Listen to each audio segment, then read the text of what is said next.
So today we have with us a young and dynamic professional, Mr. Jay Bora, who will address this thrilling topic of GST scandal.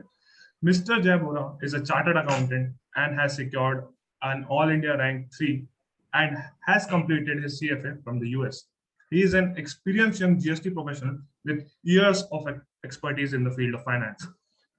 Okay. Good evening, everybody. First of all, thank you, Team Monetary and the HR College of Commerce and Economics for inviting me as a keynote speaker for the Corporate Series 1.0. A warm welcome to all participants and fellow friends. I'm privileged to speak on this controversial topic of GST frauds and scandals. I understand sometimes these sessions can be too technical, but I'll make it my mission to make GST and this topic as simple as possible. And don't worry, the next 1 hour, we are all going to enjoy the session and we'll learn something new. We will dive and demystify into the world of GST frauds by way of various case studies and stories. And this morning only, I saw a few posts with the caption, if you want to learn how to do GST frauds, please join the session at 4. A quick disclaimer for everybody. This session is not going to teach you how to do GST frauds. Rather, after this session, surely you'll think twice before ever engaging into any such activity. In fact, I am going to take you through how GST frauds are done. I will do that. But after that, I will tell you how is the government being vigilant enough to catch such fraudsters and what are the harsh consequences after that. So the next time, I'm sure none of you will be doing this after this session. And let's say, even if somebody comes to you with a scheme, I'm sure you will make him sit down and also explain to him, "Baitho, aur ye samjho, nahi karna hai, kyun nahi karna hai," and you will know it in the next few minutes, right? So on that note, let's begin the session. I have a small PPT. I'll quickly share it with you guys.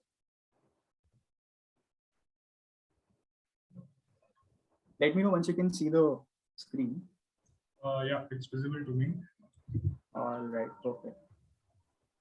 Okay, guys, so today we are going to dive into the world of GST frauds.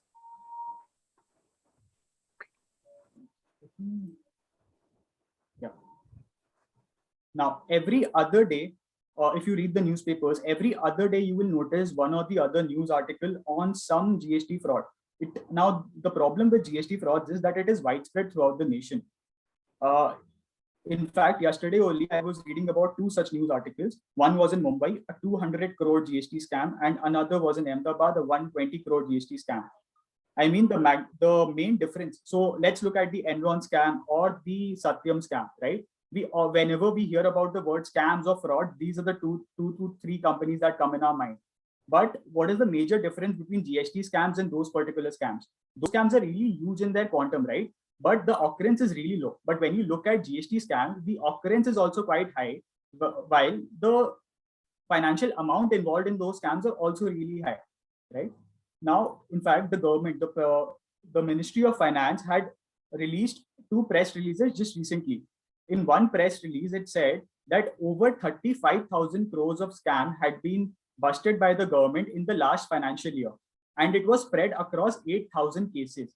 Now, if you compute on an average per day last year, around 22 scams were being unearthed every day. That's the magnitude of these scams, and these scams are not just rooted in one single part of the nation. It's spread out. It can be in Mumbai, it can be in Kolkata, it can be in Delhi, it can be in UP, Kerala, everywhere. It's spread out. That's how dangerous these scams are.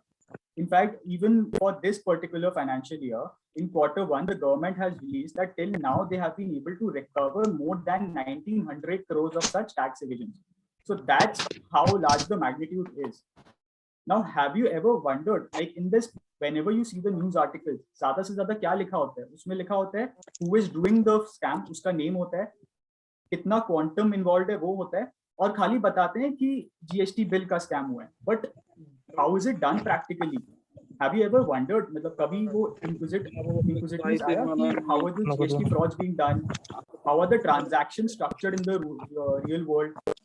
कुछ loopholes है आज के दिन जिसका advantage ले रहे हैं scamsters? How are the loopholes being filled by the government? Government कैसे पकड़ रहा है इन scamsters को?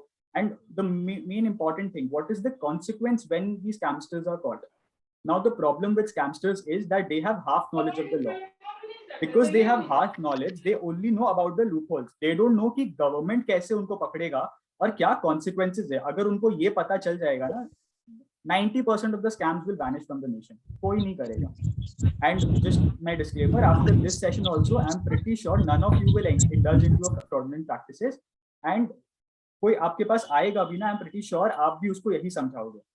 And only people with incomplete knowledge do these scams, and then they have to face the harsh consequences.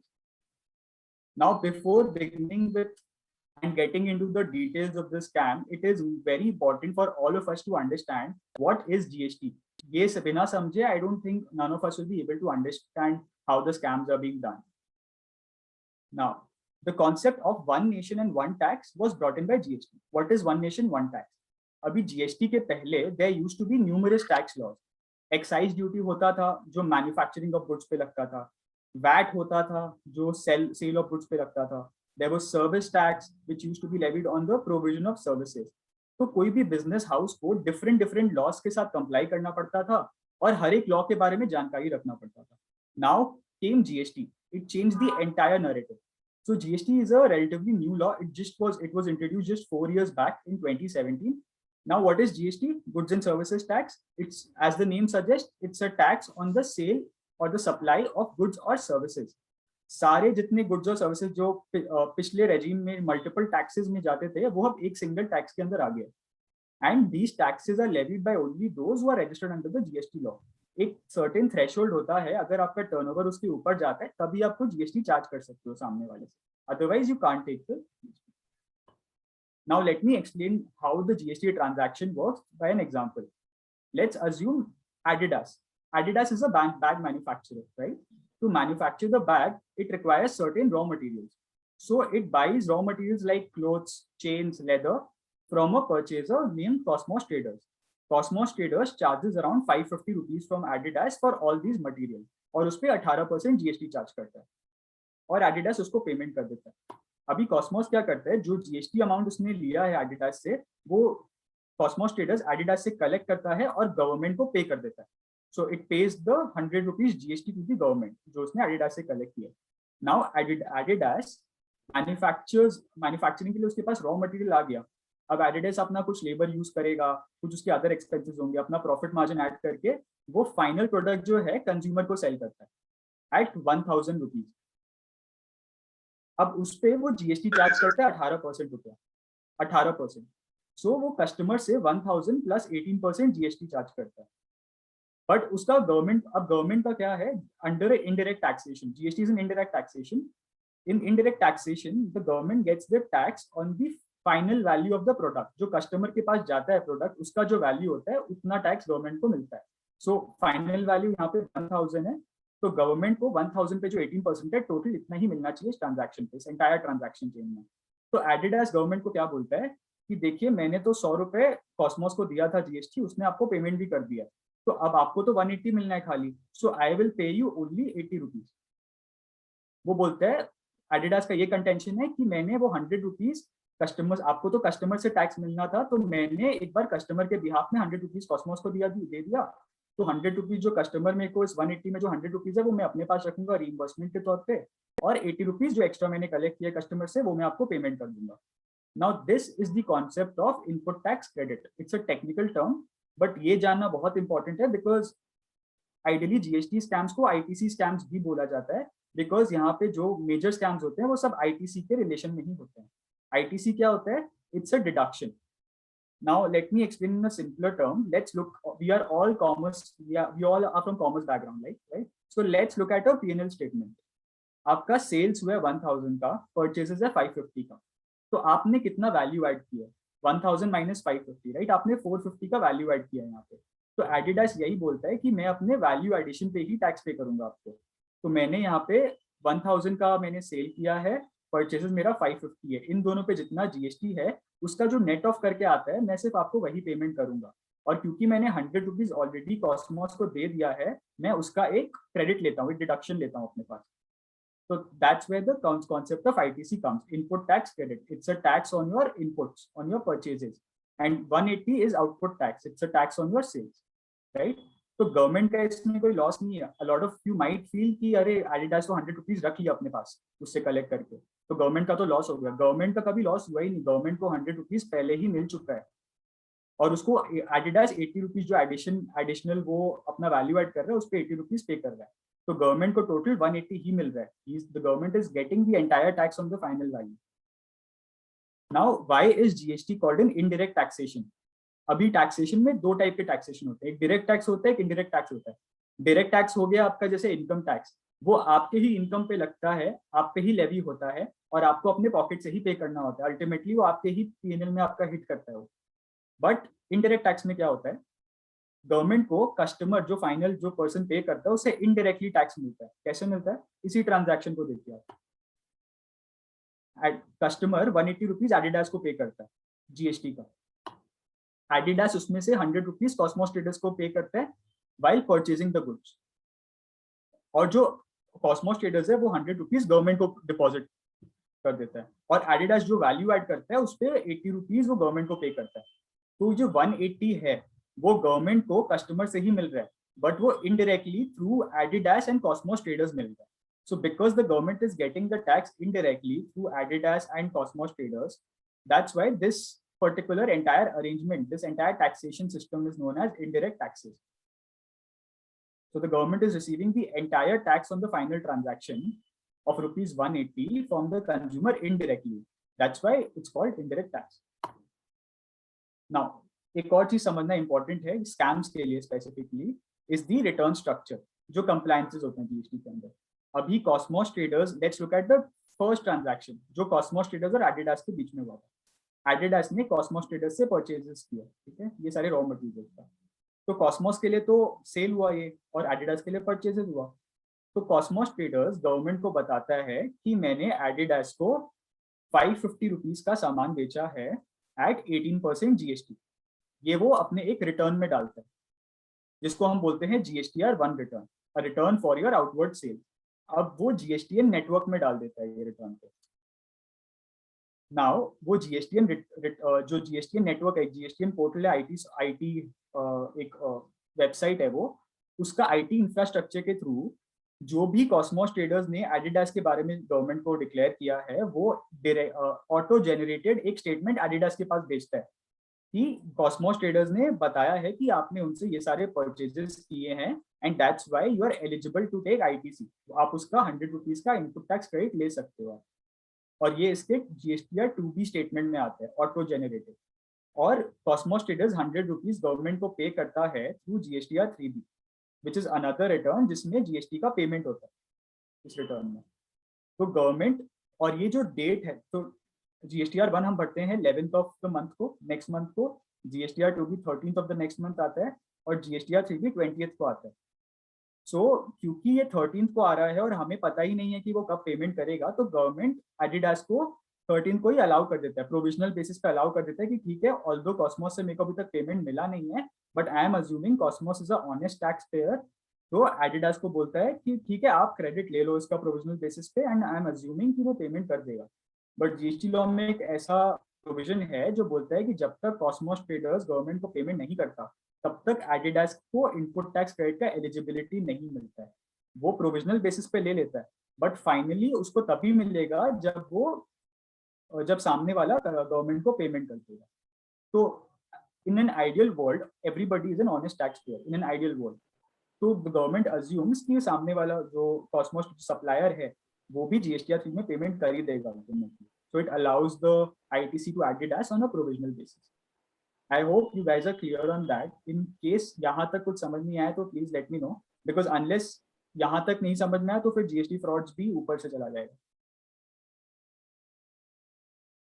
I'm assuming everybody is clear. Yes, yes. All right, perfect. Now let's enter into the spicy thing, right? How is GST fraud done? Now let's understand this by way of a story. हमारी story में 3 character है. Sheru security, वो क्या करता है? He provides bodyguards, bouncers, and the security personnel to various organizations. Then the second character is Lucifer Nightclub. He is a DJ. He has his own nightclub. जहाँ पे people go pay money to dance, to have fun, to have food and drinks, XYZ. And then the third character in our story is Jenny. Jenny is a consumer, but she's not registered under GST. तो उसको जो भी खर्चा करना होता है वो उसके पॉकेट से ही लगता है. अभी शेरू सिक्योरिटी जो है वो जेनी को बॉडीगार्ड का सर्विस देता है और उसको बोलता है कि मेरे सर्विस का 10 लाख रुपया का चार्ज है और उसमें 18% जीएसटी चार्ज करता हूँ, सो यू पे मी 10 लाख रुपीज प्लस 18% जीएसटी।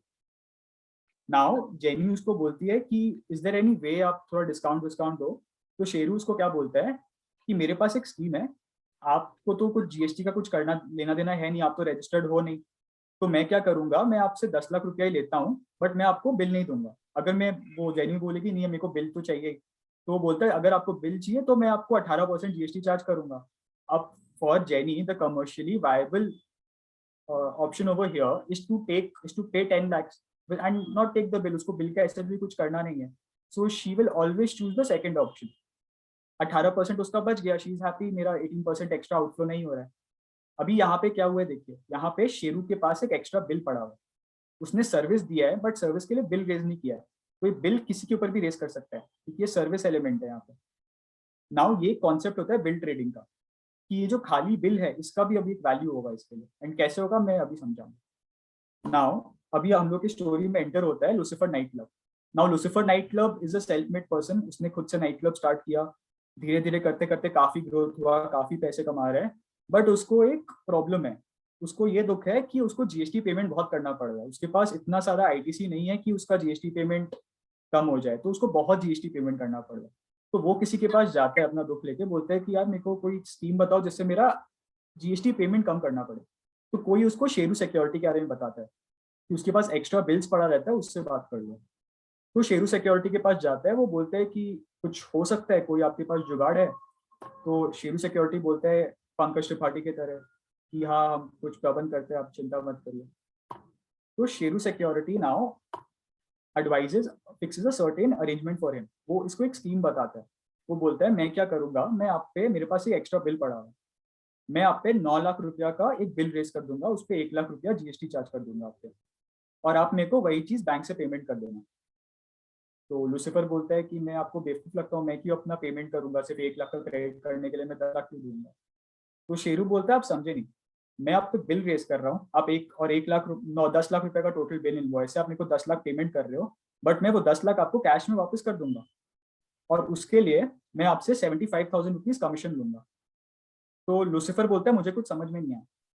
तो शेरू उसको समझाता है कि देखिए अगर गवर्नमेंट को कभी आना होगा, पकड़ना होगा, सर्विस को कैसे पकड़ेगा, क्योंकि अगर लेट्स से वो ऑडिट कराया तो सर्विस एलिमेंट, सर्विस दिया है नहीं दिया कैसे पता चलता है। आप इनवॉइस देखते हो, यहाँ पे उसने इनवॉइस किया है, आप देखते हो पेमेंट है हुआ है या नहीं, यहाँ पे बैंक से पेमेंट हुआ है, और ये कैश का तो गवर्नमेंट को कभी पता चलेगा ही नहीं, बिकॉज ये ऑफलाइन मोड में हो रहा है, सब कुछ ऑफ द बुक्स होता है पूरा ट्रांजैक्शन। तो गवर्नमेंट को तो खाली ये दो ट्रांजैक्शन दिख रहा है, तो गवर्नमेंट ऊपर ऊपर से सेटिस्फाइड हो गया कि हाँ सर्विस दिया है, एंड इन्होंने रिटर्न भी भरा। शेरू ने अपना सेल्स भी दिखाया है लूसीफर के नाम पे, और लूसीफर के जीएसटीआर 2B में भी आया है। तो लूसीफर को यहाँ पे दो बेनिफिट है, उसको 1 लाख रुपीज का आईटीसी मिल रहा है जिससे उसका जीएसटी लायबिलिटी कम हो जा रहा है, और शेरू उसको समझाता है देखिए आपको 9 लाख रुपया का इनकम टैक्स बेनिफिट भी मिल सकता है, आप अपना बिजनेस एक्सपेंडिचर बुक कर लो और आपको इनकम टैक्स में भी बेनिफिट क्लेम कर लो। वो बोल रहे कि मैं आपको इतने सारे बेनिफिट्स दे रहा हूँ और आपको खाली मुझे 75,000 रुपीज कमीशन देना। तो यहाँ पे क्या हुआ, यहाँ पे शेरू खुश है, उसको एक एक्स्ट्रा बिल खाली पीस ऑफ पेपर के लिए 75,000 रुपीज मिल रहा है। जेनी खुश है, 18% जीएसटी बच गया उसका। लूसीफर सबसे ज्यादा खुश है, उसको आईटीसी मिल गया, इनकम टैक्स का बेनिफिट मिल गया, और 75,000 रुपीज उसके लिए कुछ नहीं है कमीशन पे करने के लिए। नाउ जो बेनिफिट्स है, शेरू को कमीशन मिला है, chances of getting caught is low because invoice है, बैंक पेमेंट इन्वॉल्व है, रिटर्न्स भी भरा हुआ है, तो गवर्नमेंट प्राइमा फेसी तो गवर्नमेंट को सब कुछ सही ही लगेगा, राइट। लूसीफर नाइट क्लब के लिए क्या है, कोई ट्रांजैक्शन एक्चुअल में किया ही नहीं है, उसने पैसा दिया बैंक से, कैश से वापस ले लिया, बट फिर भी उसको उसका टैक्स बेनिफिट्स मिल रहा है, उसको इनकम टैक्स का बेनिफिट मिला है, आईटीसी का बेनिफिट मिला है, और खाली कमीशन पे करना पड़ेगा। और बिकॉज शेरू कभी पकड़ा नहीं जाएगा तो लूसीफर भी कभी पकड़ा नहीं जाएगा। Now tell me very honestly, किसी के मन में ऐसा ख्याल आ रहा है कि यार कितना अच्छा ट्रांजैक्शन है ये, हम लोग भी शेरू या लूसीफर क्यों नहीं बनते, इवन वी कैन अर्न आराम से इसमें, it's easy money for us. कोई लूपहोल आपको लग रहा है इसमें कुछ मिस हुआ है? Is there any way that the government can catch them?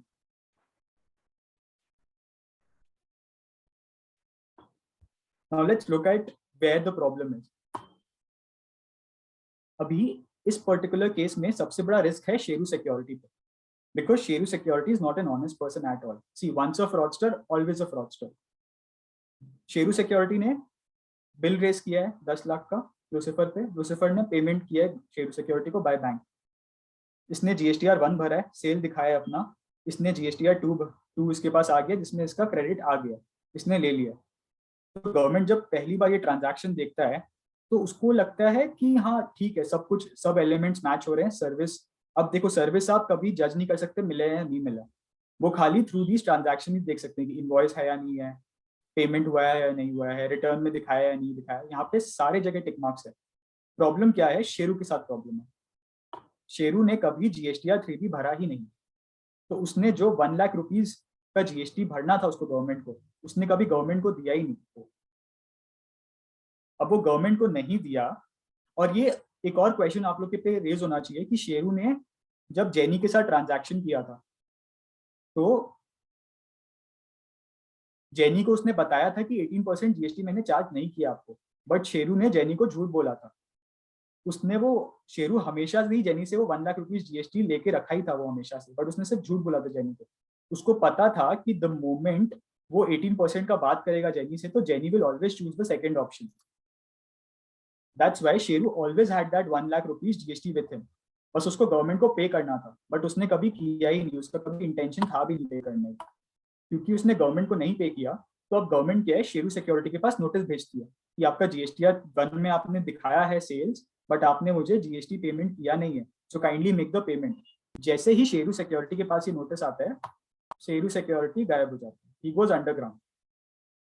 अभी यहाँ प्रॉब्लम क्या है? शेरू सिक्योरिटी अंडरग्राउंड हो गया तो गवर्नमेंट समझ जाते हैं there is something fishy involved in the transaction. वो जाता है, अब इसका GSTR 1 खोलता है गवर्नमेंट, देखता है किसको सेल किया, किसको सर्विस दिया. पता चलता है लूसीफर को सर्विस दिया. तो गवर्नमेंट लूसीफर के पास पहुंचता है, लूसीफर से पूछताछ करता है, एंड फाइनली लूसीफर के थ्रू उसको थोड़ा और पता इंटेरोगेशन के बाद पता चलता है कि लूसीफर ने एक फेक GST, ये जो बिल था वो फेक था, कभी कोई सर्विस लिया ही नहीं लूसीफर ने. तो लूसीफर का जो ITC उसको जो वो बेनिफिट ले रहा था वो इनएलिजिबल हो जाता है. जो यहाँ पे लूसीफर को लग रहा था कि लूसीफर और शेरू मिलके गवर्नमेंट के साथ गेम खेल रहे हैं, बट उसको लूसीफर को ये नहीं पता था कि शेरू गवर्नमेंट के साथ भी गेम खेल रहा है, लूसीफर के साथ भी गेम खेल रहा है. लूसीफर से कमीशन भी ले लिया, जो 1 लाख रुपीज गवर्नमेंट को पेमेंट करना था वो भी नहीं किया और भाग गया. थोड़ा और डिगिंग के बाद पता चलता है कि गवर्नमेंट फिर लूसीफर को सब बताती है कि शेरू ने सिर्फ आपके साथ नहीं किया है. अब गवर्नमेंट को बाद में पता चलता है, इसका शेरू सिक्योरिटी का कंपनी में थोड़ा और स्क्रूटिनी करके, कि शेरू सिक्योरिटी ने अराउंड 100 करोड़ का ऐसे ही ट्रांजैक्शंस 100 करोड़ तक का क्वांटम का इसने किया है, और शेरू ने उसमें बहुत हेफ्टी कमीशन कमा के अब वो गायब हो गया. अब वो आराम से अपना मॉरिशियस या कहीं पे बीच में आराम से बैठा हुआ है. एंड यहाँ पे हुआ क्या है, Sheru Security had lured Lucifer Night Club by way of some easy money. उसने उसको थोड़े पैसे दिखा के बोला कि मैं आपको इतना का बेनिफिट दूंगा, बट उसने पीछे से उसी का बहुत कुछ प्रॉब्लम कर दिया. Right now let's look at the consequences. यहाँ पे लूपहोल क्या था? यहाँ पे लूपहोल था कि पेमेंट हुआ नहीं है, और the problem is Lucifer Night club को कभी पता ही नहीं चलेगा कि उसने पेमेंट किया है या नहीं किया, बिकॉज GSTR 3 भी सामने वाले ने फाइल किया है, क्या क्या पेमेंट किया गवर्नमेंट को, आज तक there is no mechanism to know that. That is one of the major loopholes that had been taken advantage of. आज के दिन काफी सारे checks and balances आ गए. अभी यहाँ तक I hope it's clear, but now the main problem, Lucifer के साथ अब क्या क्या होने वाला है. What are the consequences that Lucifer has to face? तो यहाँ पे मैंने आपको समझाया कि ट्रांजैक्शंस कैसे स्ट्रक्चर होते हैं. इस ट्रांजैक्शन में लूपहोल्स कहाँ पे, इस ट्रांजैक्शन का लूपहोल में भी कहाँ प्रॉब्लम है ये भी मैंने आपको बताया. इस ट्रांजैक्शन को गवर्नमेंट कैसे पकड़ता है ये भी मैंने आपको समझाया अभी. बट अब गवर्नमेंट लूसीफर के साथ क्या करेगी आप ये देखो. पहला कॉन्सिक्वेंस, उसको ITC का रिवर्सल करना होगा. जो उसने 1 लाख रुपया का ITC का बेनिफिट लिया है उसको गवर्नमेंट को पे करना पड़ेगा वापस से. सेकेंड कॉन्सिक्वेंस, जिस टाइम उसने ITC का बेनिफिट लिया, till the time the government tracks, let's say उसने जनवरी में बेनिफिट लिया था, बाद में गवर्नमेंट ने दिसंबर में ट्रैक करके पता लगाया कि ऐसा कुछ घपला हुआ है, तो गवर्नमेंट लूसीफर को बोलेगी जितना आपने 1 लाख रुपया है उस पर मेरे को 24% इंटरेस्ट भी चाहिए, क्योंकि वो टाइम वैल्यू ऑफ मनी वाला बात आ जाता है इसमें. थर्ड, पेनल्टी पे करना होगा लूसीफर को फॉर इवेडिंग टैक्स। और ये जो because it's a fraudulent transaction 100% तक का पेनल्टी उसको देना होगा। फोर्थ, जीएसटी में अरेस्ट भी होता है, that's one of the biggest problem over here. और मैंने तो आपको एग्जांपल के लिए क्वांटम कम दिखाया 10 लाख का, बट एक्चुअल में जब ये स्कैम्स होते हैं, the scams are usually in crores. GST में अगर 5 करोड़ के ऊपर का स्कैम होता है, उस केस में आपको नॉन बेलेबल जेल होता है, मतलब आपको उसमें बेल नहीं मिलता है, इस टाइप का होता है। मतलब सोचो सिविल या क्रिमिनल केसेस में भी कुछ कुछ जगह पे आपको बेल तो मिल जाता है, यहाँ पे बेल भी नहीं मिलेगा लूसीफर को अगर 5 करोड़ के ऊपर तक का किया। And depending on the quantum the number of years also depends on that, right. ये हुआ जीएसटी में 4 कॉन्सिक्वेंसेस। उसने इनकम टैक्स में भी बेनिफिट्स क्लेम किया था बिजनेस एक्सपेंडिचर का। इनकम टैक्स पे उस पर अलग से प्रोसिक्यूशन होगा। And the most important, he'll get a tag of a dishonest taxpayer. उसका मार्केट में रेपुटेशन का धज्जिया उड़ जाएगा। Now when he comes back, nobody would want to do business with him because everybody would just assume कि Lucifer तो fraudster है, उसको उसके साथ हम बिजनेस करेंगे तो क्या पता हमारे साथ ऐसा कुछ हो जाए या हमारा ही पैसा हमें वापस नहीं दे, तो इससे रेपुटेशन भी खराब होता है आपका the business world, right. So these are the various consequences that Lucifer has to face. अभी प्रॉब्लम विद द पीपल जो with the fraudsters is that they only know about these loopholes. उनको ये नहीं पता है कि वो लूपहोल्स में प्रॉब्लम कैसे वो लूपहोल को पकड़ा जाएगा, and how is the government vigilant enough कि वो उन सारे पर्टिकुलर ट्रांजैक्शन को समझ जाता है कि यहाँ पे फ्रॉड्स हो रहा है और फिर वो उनको पकड़ता है। और दीज आर द कॉन्सिक्वेंसेज। अगर आज के दिन लूसीफर को ये सारे कॉन्सिक्वेंसेज पता होते, he would have never undergone into any such transaction because उसको सिर्फ 1 लाख का आईटीसी के लिए कितना कुछ देना पड़ रहा है। उसका 1 लाख तो जा रहा है, ऊपर से इंटरेस्ट पेमेंट, पेनल्टी जा रहा है, अरेस्ट हो रहा है, इनकम टैक्स में अलग प्रोसिक्यूशन है, उसका रेपुटेशन भी उड़ गया है। So lot of different consequences, right. ये हो गया एक टाइप का फ्रॉड। आई मीन अगर आपको ये कॉन्सेप्ट समझ में आ गया तो न्यूज़पेपर में आप जब भी फ्रॉड्स के बारे में पढ़ोगे 90% of the transactions you will be able to identify. मतलब whenever next time you read the newspaper and you hear कि हाँ let's say दिल्ली में 200 करोड़ का स्कैम हुआ है by fake GST bills, this is the how the transaction is structured। इसके ऊपर कुछ नहीं होता है। This is how the transactions are actually, so you'll be able to relate and be able to understand कि क्या किया होगा उन्होंने। Now another major type of fraud is fake company frauds। इसमें क्या होता है? Now continuing with our story, Lucifer को 5 साल का जेल हुआ। लूसीफर 5 साल बाद जेल से छूट के आया। Now he has understood कि अब ऑनेस्टी बनना है, अब we don't have to get into any dishonest practices। अब ऑनेस्टली अपना बिजनेस करेंगे, धीरे धीरे करके वो अपना रेपुटेशन थोड़ा और बिल्ड करता है। Now he is doing good business। 5 साल बाद शेरू वापस आता है लूसीफर के पास और बोलता है लूसीफर एक स्कीम है मेरे पास। लूसीफर उसको वहीं से मना करता है कि मुझे आपके पीछे नहीं, मेरे को आपके चक्कर में नहीं पड़ना। लास्ट टाइम भी आपने ऐसे करके मुझे जेल जाना पड़ा था, आप तो भाग गए थे, आप तो आराम से मॉरिशस में एंजॉय कर रहे थे। तो शेरू बोलते हैं नहीं, मुझे बहुत खराब लग रहा है आपके लिए, बट मेरे पास अभी एक फुल प्रूफ स्कीम है, उसमें तो कुछ प्रॉब्लम नहीं होगी। तो लूसीफर बोलता है ठीक है, आप समझाओ क्या स्कीम है। शेरू बोलता है कि मैंने 2 फेक कंपनीज फ्लोट की है। So these company A and company B, these are only paper companies. मतलब ये ऑन पेपर खाली कंपनी मैंने रजिस्टर कराया है, एक्चुअल में इनमें कोई बिजनेस नहीं होता। We don't sell any goods, we don't sell any services, ये खाली ऑन पेपर में हमने बनाया कंपनी। इस पर्टिकुलर ट्रांजैक्शन में क्या होगा, शेरू बोलता है मैं कंपनी ए से कंपनी बी को बिल करूंगा फॉर 10 करोड़ रुपीज और मैं 18% जीएसटी चार्ज करूंगा कंपनी बी से, और वही पर्टिकुलर ट्रांजैक्शन मैं आपको भी फॉरवर्ड करूंगा। कंपनी आपको लूसीफर को वही 10 करोड़ का इनवॉइस देगा and same with the transaction will be structured. Lucifer उसको बैंक से पेमेंट करेगा और शेरू उसको वापस से कैश में पेमेंट कर देगा। और शेरू बोल रहा है क्योंकि मुझे आपके लिए बहुत खराब लग रहा है, इसलिए मैं इस बार क्वांटम भी ज्यादा रखा हूँ, अराउंड 10 करोड़ का। आपको जीएसटी में 1.8 करोड़ का बेनिफिट होगा, इनकम टैक्स में आप 10 करोड़ का डिडक्शन ले लेना अपना बिजनेस एक्सपेंडिचर के लिए, और इसके लिए आप मुझे इस बार 50 लाख रुपया देना पड़ेगा। तो लूसीफर बोलते हैं नहीं, व्हाट अबाउट द रिटर्न्स, आप फिर से पेमेंट नहीं करोगे गवर्नमेंट को और गायब हो जाओगे। तो शेरू बोलते हैं नहीं, आप समझे नहीं मैं ऐसे क्यों ट्रांजैक्शन बनाया हूँ। इसमें क्या होगा, कंपनी बी का कभी लायबिलिटी आएगा ही नहीं। वो बोल रहे हैं देखो मैंने कंपनी बी का 10 करोड़ का सेल दिखाया और 10 करोड़ का परचेजेस दिखाया, तो इसलिए अगर आप मेरा पीएनएल देखो तो मैं तो कुछ वैल्यू एडिशन कर ही नहीं रहा कंपनी बी से। तो जीएसटी भी अगर आप देखो, मेरा जो आउटपुट टैक्स है, टैक्स ऑन सेल्स, वो 1.8 करोड़ का बन रहा है, और जो मेरा इनपुट है 1.8 करोड़ का, वो यहाँ से मेरे को मिल रहा है। तो दोनों ऑफसेट होकर मेरा लायबिलिटी जीरो है, मेरे को गवर्नमेंट को कुछ पेमेंट नहीं करना। तो इस बार शेरू बोलता है, इस बार मैं एक काम करूंगा, लास्ट टाइम आपका मेरा कॉन्फिडेंस लूज हो गया होगा, तो मैं इस बार GSTR 1 भी भरूंगा, GSTR 3 भी भरूंगा, और जब मैं दोनों भर दूंगा तभी आप मुझे कमीशन पेमेंट करना। तो लूसीफर को उसके बाद पे थोड़ा थोड़ा भरोसा आता है, वो बोलते हैं हाँ अब इस बार जो लास्ट टाइम लूप होल में जहाँ प्रॉब्लम था इसने उसको कवर कर लिया। सो लूसीफर अग्रीज।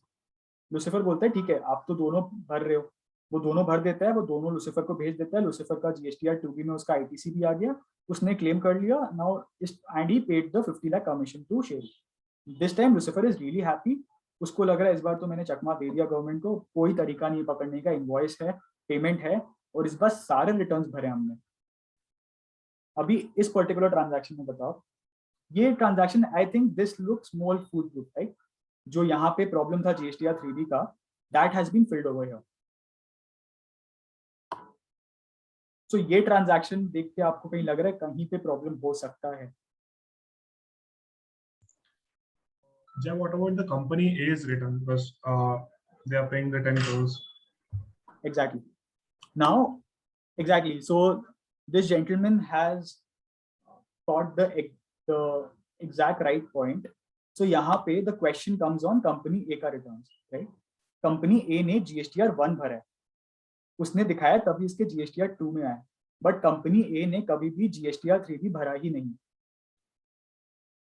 उसने गवर्नमेंट को कभी पेमेंट किया ही नहीं। See that's why I say once a fraudster always a fraudster. Sheru कभी भी गवर्नमेंट को GST पेमेंट करने ही नहीं वाला था, उसने वो टैक्स लिया, मतलब इस बार उसने वो जो कमीशन लिया वो लेके भाग गया। And even Lucifer never question कि आपके पास ये जो GST अमाउंट आप जो गवर्नमेंट को दोगे वो कहाँ से आएगा, क्योंकि 1.8 करोड़ का वो ऐसे ही थोड़ी बेनिफिट दे देगा लूसीफर को, कहीं से तो उसको रिकवर करना होगा ना। बट शेरू तो कोई ट्रांजैक्शन किया ही नहीं है किसी और के साथ। So what about companies as balance sheet? उसका तो सिर्फ सेल्स है, उसका कोई परचेजेस तो है नहीं, तो उसको तो फिर भी गवर्नमेंट को 1.8 करोड़ पेमेंट करना है। अगर गवर्नमेंट किसी को बेनिफिट दे रहा है, क्यों दे रहा है? क्योंकि उसके पास ऑलरेडी पैसा आ चुका है, बट गवर्नमेंट के पास कभी पैसा आया ही नहीं, तो बेनिफिट क्यों देगा? सो क्योंकि इसने GSTR 3B नहीं भरा, तो इसका कंपनी बी का जो ITC 1.8 करोड़ का यहाँ से उसको मिला था वो भी इनएलिजिबल हो जाता है, और क्योंकि कंपनी बी का ITC इनएलिजिबल हो गया तो उसका जो GSTR 1 में जितना अमाउंट था 1.8 करोड़ का वो पूरा पेबल हो जाएगा। तो जब गवर्नमेंट कंपनी ए के पास आती है, कंपनी ए को फिर से नोटिस भेजती है गवर्नमेंट कि आपने पेमेंट नहीं किया। जैसे ही शेरू को नोटिस मिलता है, वंस अगेन वो गायब हो जाता है, इस बार कोई डिफरेंट कंट्री चला गया। अब गवर्नमेंट फिर कंपनी ए का GSTR 1 में देखती है किस किस को सेल किया, पता चलता है कंपनी बी को सेल किया। कंपनी बी के पास आती है गवर्नमेंट, कंपनी बी का भी पता चलता है शेरू ही डायरेक्टर था और वो फिर से गायब है। अब गवर्नमेंट को पता चल जाता है that something is fishy over here, कुछ तो गड़बड़ चल रहा है। गवर्नमेंट कंपनी बी का GSTR 1 देखती है, उसमें पता चलता है कि लूसीफर ने ही उससे परचेज किया, तो गवर्नमेंट फिर से लूसीफर के पास आती है एंड वही सेम डायलॉग कि हाँ लूसीफर अब फिर से आपने गड़बड़ किया कुछ। लूसीफर को फिर से पता चल जाता है और थोड़ा इंटरोगेशन करने के बाद कि ये फिर से फेक ट्रांजैक्शन था, एंड लूसीफर का भी GSTR 2B से जो भी उसका ITC एलिजिबिलिटी था वो डिसअलाउ हो जाता है, और उसको उससे 1.8 करोड़ का रिकवरी करता है गवर्नमेंट। तो लूसीफर को शेरू ने फिर से वो 50 ये पूरा इसका ग्रीड दिला के अब लूसीफर को लेने का देना पड़ गया। उसको लगा 50 लाख में मेरा बहुत कुछ 1.8 करोड़ का GST का बेनिफिट मिलेगा, 10 करोड़ का इनकम टैक्स का बेनिफिट मिलेगा, और ये सब सोच के लूसीफर बहुत खुश था, बट उसको लेने का देना पड़ गया because now Lucifer will have to pay 1.8 crores of ITC. He will have to pay a higher interest, 24% on 1.8 crores. Penalty up to 100% of tax evaded, 1.8 crores का penalty लगेगा। अरेस्ट भी होगा इसमें, लूसीफर का फिर से अरेस्ट, फिर से जेल जा रहा है वो। इनकम टैक्स में अलग प्रोसिक्यूशन होगा उस पर, और this tag of dishonest taxpayer stays with him again. अभी after this transaction, that's why I always discourage people who are going into such transactions, because ultimately उनका हाल लूसीफर के तरह ही होने वाला है, and this is how it's going to be for them. फिर से उसके साथ यही हुआ। Now these are the major two transactions जो आज के दिन होता है। So one is your fake bills जो मैंने आपको स्टार्टिंग में दिखाया, जो एक्स्ट्रा बिल्स होता है उसके थ्रू बिल ट्रेडिंग करते हैं वो, उसके थ्रू ITC मिलता है, and second is fake companies. Now मैंने आपको एक सिंपल एग्जांपल दिखाया था जिसमें सिर्फ एक दो कंपनी के थ्रू रिलूट हो रहा है. In the real world the task of the government becomes much more difficult because यहाँ पे सिर्फ दो है ना. एक्चुअल में शेरू 4-5 कंपनीज फ्लोट करता है, तो गवर्नमेंट को वो ट्रैक करने में बहुत प्रॉब्लम होता है और बहुत ही कॉम्प्लेक्स वे में ये ट्रांजैक्शन स्ट्रक्चर्ड होता है. ऑल्सो अभी देखो, Sheru might be a little stupid also in this case because वो खुद वो डायरेक्टर बना कंपनी और कंपनी की. But what happens in the real world is Sheru कभी कंपनीज का डायरेक्टर बनता ही नहीं है. Indirectly he controls these companies. But Sheru क्या करता है, ही विजिट्स वेरियस विलेजेस एंड वो पुअर विलेजेस से कुछ पैसे देके उनका आधार पैन कार्ड लेके उनको डायरेक्टर बना देता है कंपनीज का. सो जब गवर्नमेंट पकड़ती भी है ना, तो शेरू पे तो अभी भी, शेरू तो गायब हो गया ना, उस पर तो अभी भी केस चल ही रहा है. Government is still looking out for Sheru. But इस पर्टिकुलर केस में जब वो किसी और को डायरेक्टर बनाता है तो गवर्नमेंट फिर उन लोग के पीछे पड़ेगी. एंड जब गवर्नमेंट को पता चलता है कि वो तो बेचारे विलेजेस में कोई रहते हैं, उनका किसने फायदा उठा के उनका नाम से रजिस्ट्रेशन कराया, तो गवर्नमेंट समझ जाती है किसी और ने कराया. नाउ इसमें भी गवर्नमेंट पकड़ लेती है. कैसे पकड़ती है? अब शेरू तो ऑब्वियसली वो जो 1.8 करोड़ या जो भी कमीशन दिया है वो विलेजेस को तो देगा नहीं, वो तो अपने पास ही रखेगा ना. तो थ्रू दिस बैंकिंग ट्रांजैक्शन या इनका जो बैंकिंग चैनल्स होता है उसके थ्रू शेरू को फिर पकड़ लेते हैं ultimately. So majorly, I think 95% of the time, this is how the transactions are structured. And this is how I didn't want to get into the much technical parts. I wanted to explain it by way of examples and stories. And I hope all of you have understood how the transactions are actually structured. What are the loopholes? Rather, what were the loopholes? See, the government knows these loopholes now. So obviously, वो block हो रहा है. Government has certain checks and balances जिसके through वो पकड़ रही है fraudsters को. And इसका implications भी आपको पता है. Right? So the implications are also really very harsh. Now, my final message to all of you guys are, see, we are the youth of the nation, right? Now, the baton of economic growth is in our hands. It is us who are going to be the future leaders of the nation. We are going to be the future business person, right? So we are going to be the riders of the economic growth of the country. And we have to make this promise. Don't make the promise to me or to your friends. Make this promise to yourself that you will be honest to yourself. You will be honest in your business dealings. And you will be an honest taxpayer. आप tax जब तक पे नहीं करोगे government को, तब तक government development activities नहीं करा पाएंगे. सो आप भी ग्रो करो और साथ में नेशन को भी ग्रो कराओ. So let's all join our hands together and contribute to the nation building. And that's how really the India will grow and it will actually be able to achieve its $5 trillion economy का dream, right? So I hope I was able to justify the topic. And you guys can connect to me over emails, or I'm also available active on LinkedIn and Instagram. So let's make this a more interactive session now. And if you guys have any questions for me, please feel free to shoot. Wow, Jeff, what a presentation it was. Since the pandemic hit us, I've seen a lot of presentation in these online classes or all stuff. But this was bar far the best presentation I've seen because of the use of stories and the use of memes. I was engrossed the whole time. Now, audience will ask some question in the everyone box, or they can directly send it to me. Thank you so much, sir, for your awesome answers. You really answered all the questions fantastically. So with this, we would like to express our appreciation to CA Jay for having spent his Sunday with us and sharing insights into the GST realm. So thank you, everyone. I hope I was able to do justice to the session. And I hope you guys now understand how GST frauds are done. What are the loopholes? How is the government tracking? And I hope from now on, you will keep in mind ki kya consequences ho sakte hain. And whenever the next time you read a news article relating to GST frauds, I hope you'll remember this session and you'll understand what is it that went behind the scene and how was it actually tracked. On behalf of the entire Monetary Club, I would like to take the opportunity to extend heartfelt gratitude to Mr. Jay Bora for taking out his precious time to grace our event. I am sure that this session has been enlightening in terms of opening new doors of a successful career for all of us.